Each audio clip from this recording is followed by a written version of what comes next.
going to start with this DHS image of Fenway Park. Yeah, I don't know how you even want to get into this. Just start us off. Well, I think the big question is why the Department of Homeland Security put up a post on X containing a picture of Fenway Park, kind of a sepia tone picture. It looks like Fenway Park at sunset, possibly. Very beautiful image with the caption, "Our nation and our people are worth fighting for." And to figure out why they did this elicited, by the way, as you've been talking about this morning, a lot of pushback from local politicians, including Seth Moulton, who invoked David Ortiz after the Boston Marathon bombings, tweeting back, "This is our bleeping city. No one's going to dictate our freedoms." Ed Markey had his tweet showing Donald Trump in a New York Yankees uniform. So local politicians pushed back while I think having some fun with this a little bit as well. The Globe did a really interesting piece unpacking the origins of this DHS tweet. And what they came up with, their operating theory, is that it stems from another post, a seemingly innocuous post, put up by the Fenway Park Twitter account right before opening day that showed newsreel footage of Boston and Fenway and the team in the 1950s. And to give people a sense of what that footage looked like, we can take a listen to it. And I think it's going to conjure up some mental imagery. Boston skyline bids welcome as it looms over the Charles River Basin. Tulips in the public gardens signal another New England springtime. Red Sox fans have had a long winter's wait, and they're always eager to be at Fenway for opening day.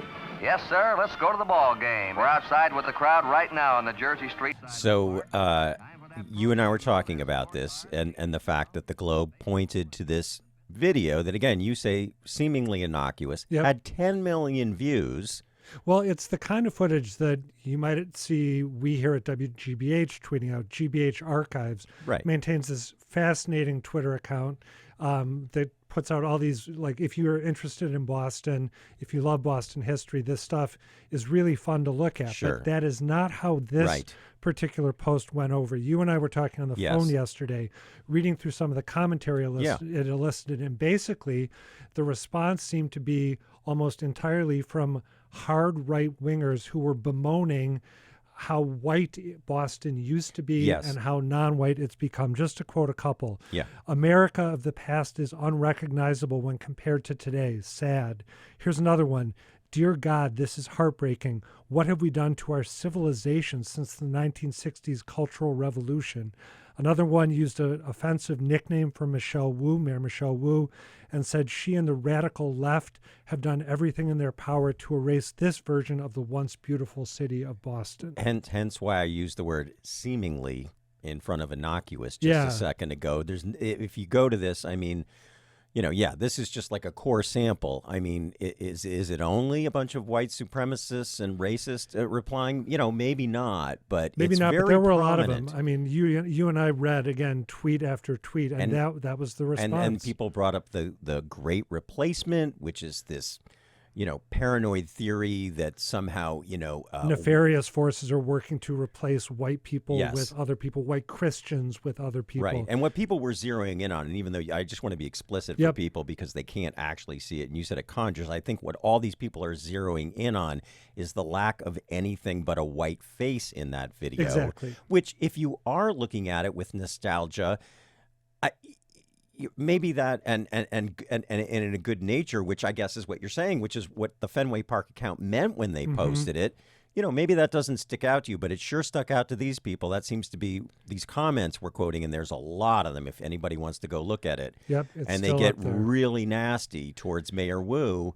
This is what stuck out to them, is how sad it was that America is not as white as it used to be. And the theory put forward by the Globe is that DHS put up their our nation and our people are worth fighting for tweet as sort of a callback, that this had elicited enough angry energy on the right that following it up with another tweet about Fenway Park would be completely comprehensible to the people who were lamenting how non-white, relatively speaking, they believe Boston has become. So I guess what we're saying is the reason why we're talking about it on the Week in Massachusetts Politics, and we started by saying that some of these politicians seem to be having fun with it, is that maybe there's nothing so fun about it, that this is a dog whistle. It's not a fun story at all. It's definitely a dog whistle. And In addition, I would say it's a huge headache for the Red Sox ownership team, which has worked really hard to dispel this image that Fenway Park is not a space open to everyone.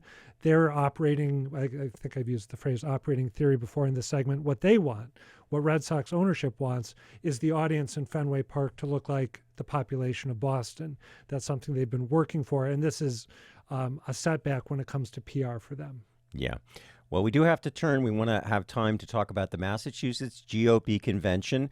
They will be helping to pick among 3 people vying to be their nominee for governor and run against the incumbent Democrat Maura Healey. They are gathering in Worcester tomorrow. I will be there in Worcester. Of course, always beautiful in the springtime.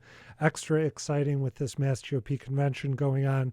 Yeah, the convention will determine, first off, who appears on the ballot for governor and lieutenant governor. To appear on the ballot, you need to get the support of 15% of the delegates at the convention. I think there's going to be about 3,000 plus delegates showing up.